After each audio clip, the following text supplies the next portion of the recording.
আজকে পৌষ সংক্রান্তিতে প্রতি বাড়িতে বাড়িতে পিঠে তৈরি হয়, বিশেষ করে এই চিতল পিঠে।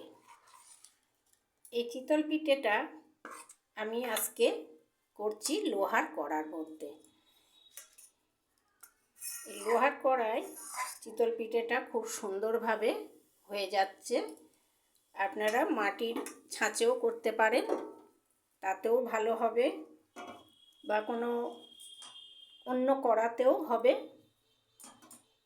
এই গোলাটা আমি বাজারের কেনা গোলা দিয়ে, চালের গুঁড়ো যে কিনতে পাওয়া যায়, শুকনো আতপ চালের গুঁড়ো কিনে এনে সেই চাল দিয়েই গুলেছি।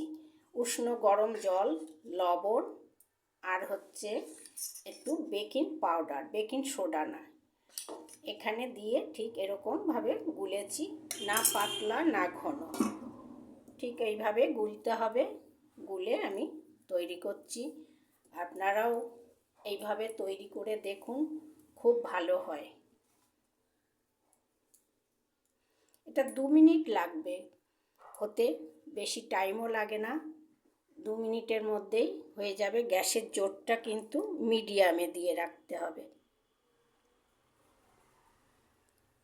খুব জোরও দেওয়া হবে না, আবার একেবারে কমিয়ে দিলেও হবে না, মিডিয়ামে দিয়ে রাখতে হবে।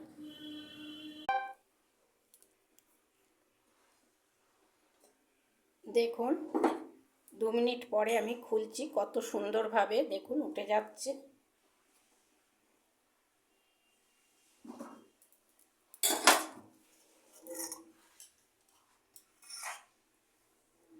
এইভাবে আপনারাও করে দেখুন, একবার হলেও অন্তত করে দেখুন, খুবই সহজভাবে হয়ে যায়,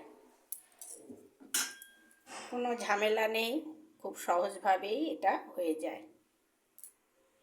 আজকে তাহলে এই পর্যন্তই।